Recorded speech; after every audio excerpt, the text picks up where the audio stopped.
গত কয়েকদিন যাবৎ ইরান এবং ইসরায়েলের ভিতরে একটা যুদ্ধ সংঘটিত হচ্ছে এবং এই যুদ্ধের দামামা সারা বিশ্বে বিস্তার লাভ করেছে, যেখানে অনেক সত্য মিথ্যা তথ্য জনগণের সামনে পেশ করা হচ্ছে। এমনকি আমাদের দেশীয় মিডিয়া সেখানে অনেক মিথ্যা তথ্য বা পুরনো তথ্য আমাদের সামনে এসে আমাদেরকে উজ্জীবিত করার চেষ্টা করতেছে। এটা একদিক থেকে ভালো, কিন্তু এখানে সমস্যা হচ্ছে জনগণ সঠিক তথ্যটা পাচ্ছে না। দেখুন, যুদ্ধটা মূলত শুরু হয় ইসরায়েলের পক্ষ থেকে। ইসরায়েল প্রথম ইরানের উপরে হামলা করে এবং সেখানে ব্যাপক ক্ষয়ক্ষতি হয়েছে, যেটা আমাদের মিডিয়াতে কাভার করেনি বা কোনোভাবে আমাদের সামনে আসেনি। ইসরায়েল যখন ইরানের উপরে এয়ার স্ট্রাইক চালায় গত পরশু দিন, তখন ইরানের যে এয়ার ডিফেন্স ছিল সেই এয়ার ডিফেন্সটা টোটালি অকার্যকর ছিল, অর্থাৎ কর্মক্ষম ছিল না। প্রথমেই ইসরায়েল যেটা করেছে সেটা হচ্ছে ইরানের যে এয়ার ডিফেন্স সিস্টেম ছিল সেই সিস্টেমটাকে হ্যাক করেছিল।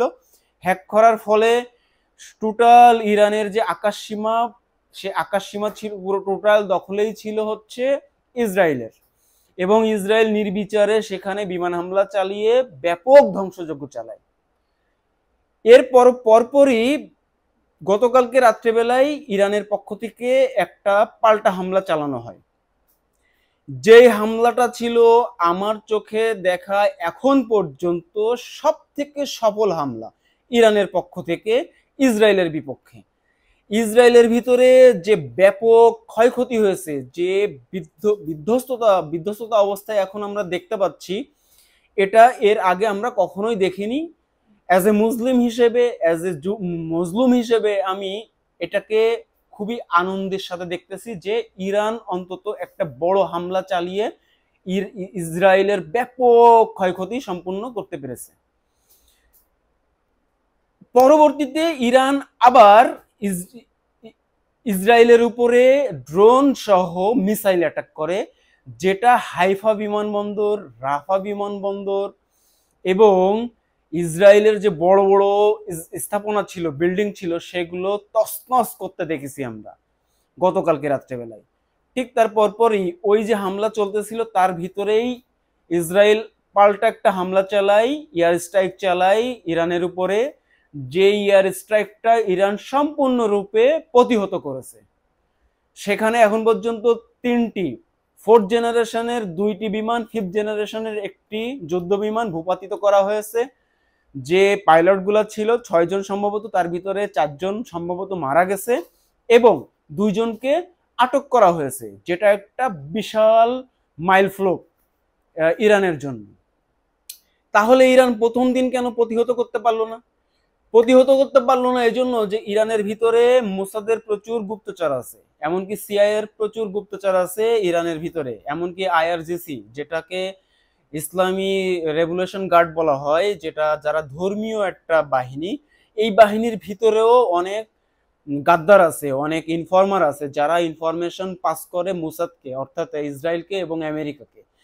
এই হামলার আগেই মূলত যে হ্যাক করা হয় ডাটাবেস, ইরানের যে আকাশসীমা প্রতিরক্ষা ব্যবস্থার যে ডাটাবেসটাকে হ্যাক করা হয়, সেটা মূলত এখান থেকে কোনোভাবে ইনফরমেশন লিক হলেও হতে পারে, যার কারণে তারা পেরেছিল। পরবর্তীতে ইরান সতর্ক হয়ে গতকালকে রাত্রিবেলায় তাদের ডাটাবেস যাতে হ্যাক না করতে পারে এই মর্মে সামগ্রিক পদক্ষেপ নেয়, যে পদক্ষেপের মাধ্যমে ইরান ইসরায়েলের দ্বিতীয়বারের হামলাকে প্রতিহত করেছে। আমরা এখনো জানি না আজকে রাত্রেবেলায় হামলা চালাইতে পারে কিনা ইরান, তবে আমি যেটা সাসপেক্ট করতেছি, ইরান আজকে রাত্রেবেলায় যদি হামলা চালায়, এই হামলা হবে তীব্র হামলা।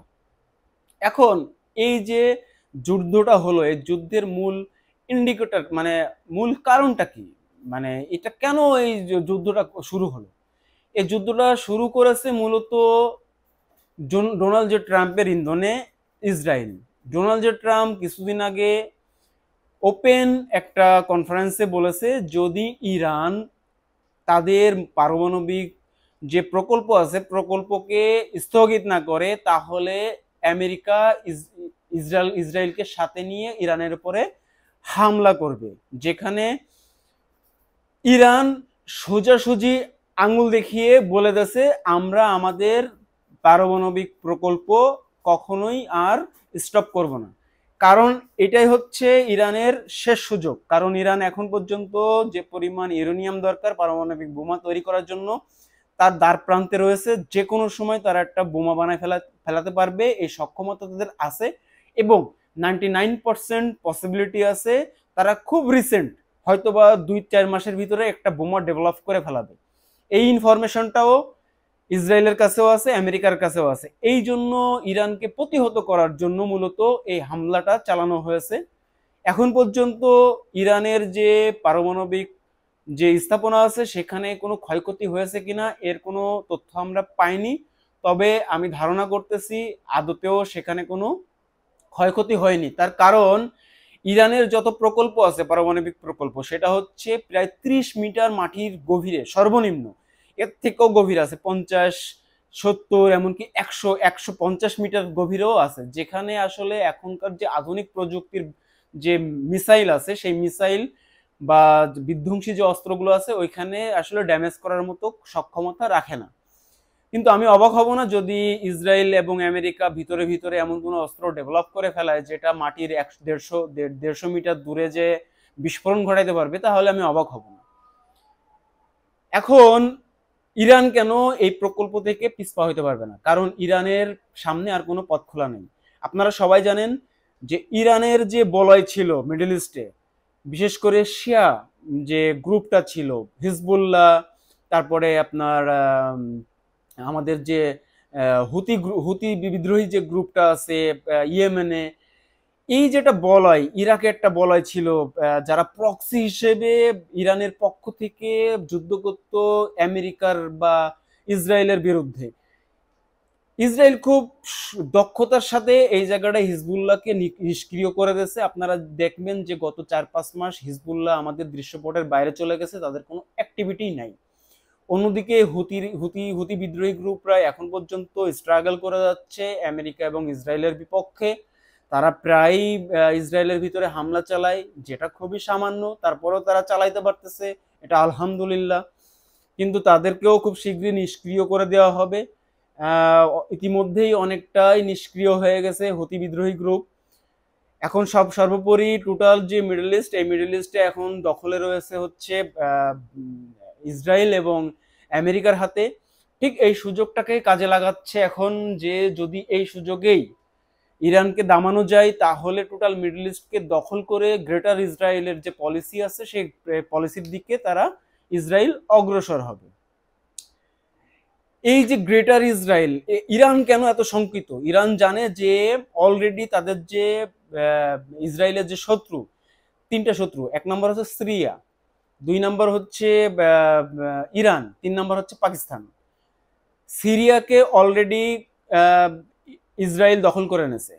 এখন আপনারা অনেকে চিন্তা করতে পারেন যে না, দখল করেনি তো, সেখানে তো জুলাইন ক্ষমতায় আসছে, সে তো ইসলামিস্ট। হ্যাঁ, জুলাইন ক্ষমতায় আসছে, কিন্তু জুলাইনের কোনো ক্ষমতাই ছিল না সিরিয়াকে দখল করা বা বাশার আল আসাদের বিপক্ষে বিদ্রোহ করে সিরিয়ার ক্ষমতা দখল করা। এখানে মূলত আমেরিকার ইন্ধনে তুরস্ক কাজ করেছে। তুরস্ক এখান থেকে সবকিছু সাপ্লাই করেছে জুলাইনকে। জুলাইন মূলত ওই ইন্ধনেই সিরিয়াকে দখল করেছে, আর সিরিয়াকে দখল করার মাধ্যমেই ইসরায়েল মূলত সিরিয়া দখল করে নিয়েছে। এটা হচ্ছে সার কথা।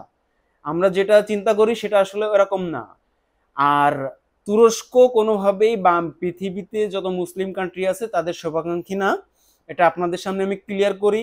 তুরস্ক যদি মন থেকেও চাই তাহলে কোনোদিনই মুসলিম রাষ্ট্রের পক্ষে দাঁড়াইতে পারবে না।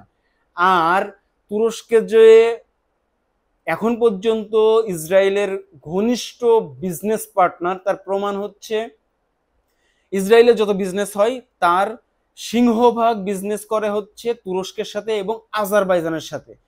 খুব শঙ্কিত একটা সংবাদ আপনাদের জন্য যে আজারবাইজান এবং তুরস্ক হচ্ছে ইসরায়েলের সব থেকে বড় মার্কেট। আর তুরস্ক কেন পারবে না কোনো দেশকে যুদ্ধ চলাকালীন হেল্প করতে? সেটা হচ্ছে তুরস্ক ইতিমধ্যে ন্যাটোর অ্যালাইন থাকা অবস্থায় তুরস্ক কোনোভাবেই কোনো দেশকে সামরিক অস্ত্র বা সামরিকভাবে সাহায্য সহযোগিতা করতে পারবে না। 2 নম্বর কথা হচ্ছে ইরান যদি হেরে যায় তাহলে কি হবে? ইরান যদি হেরে যায় তাহলে মুসলিম বিশ্বের পরাজয় হবে। প্রথমে তারা জর্ডান দখল করবে, তারপরে ইজিপ্ট দখল করবে, তারপরে সিরিয়া দখল করা আছে এবং ওইদিকে লেবানন দখল করা আছে, এইদিকে সৌদি আরবের একটা অংশ অর্থাৎ অর্ধেক অংশ দখল করে নিয়ে গ্রেটার ইসরায়েল গঠন করবে। এবং গ্রেটার ইসরায়েল গঠন করার সময় তুরস্কের যে প্রেসিডেন্ট আছে তাকে হাঁটানো হবে। সিসি অর্থাৎ আমাদের যে ইজিপ্টের যে সিসি একে হত্যা করা হবে। সৌদি আরবের যে প্রিন্স সালমান একে হত্যা করা হবে। সিরিয়ার যে এখন প্রেসিডেন্ট আছে জুরাইন একে হত্যা করা হবে। সকলকে হত্যা করে দেশের সিংহ অঞ্চলগুলা অধিকাংশ অঞ্চলগুলো দখল করে গ্রেটার ইসরায়েল গঠন করা হবে। আর যেটুকু অবশিষ্ট থাকবে সেখানে বাংলাদেশ, ভারত, পাকিস্তানে আমাদের যেটা ডেমোক্রেসি আছে এই ডেমোক্রেসি সেখানে ইমপ্লিমেন্ট করা হবে, যার ভিতর দিয়ে মুসলিম বিশ্বের পরাজয় হবে। আর যদি ইরানের বিজয় হয়, অর্থাৎ ইরান যদি এই পারমাণবিক যে প্রক্রিয়া বা যে প্রকল্প আছে এটা যদি সঠিকভাবে সম্পূর্ণ করতে পারে তাহলে কি হবে? তাহলে ইসরায়েলের পরাজয় হবে, ইসরায়েল নিশ্চিহ্ন হয়ে যাবে বিশ্বের ম্যাপ থেকে, ইসরায়েলের কোনো অস্তিত্বই থাকবে না যদি একবার ইরান পারমাণবিক অস্ত্র তৈরি করে ফেলতে পারে। আমি আরেকটা কথা বলেছিলাম যে পাকিস্তানও কিন্তু ইসরায়েলের প্রতিপক্ষ।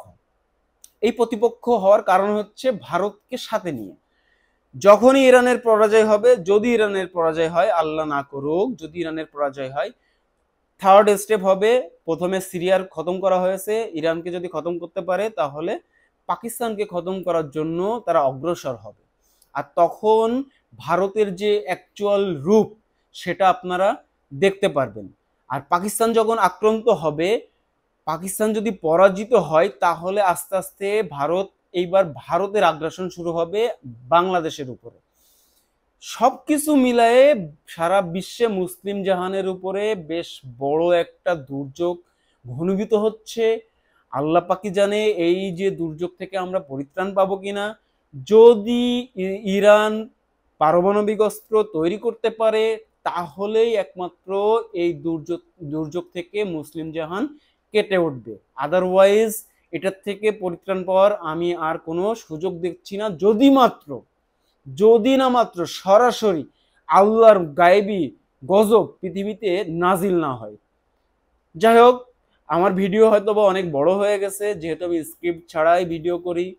আমার ভিডিও যদি আপনাদের ভালো লাগে তাহলে অবশ্যই লাইক এবং শেয়ার করবেন, এবং যদি ভালো না লাগে তাহলেও অন্তত আমাকে কমেন্টের মাধ্যমে জানাবেন যে আমার আসলে কি কি ভুল ত্রুটি আছে, তাহলে আমি ইন ফিউচার আমার ভিডিওগুলোকে আরো ডেভেলপ বা সুন্দর করে আপনাদের সামনে প্রেজেন্ট করতে পারবো। সবাই ভালো থাকবেন। আসসালামু আলাইকুম।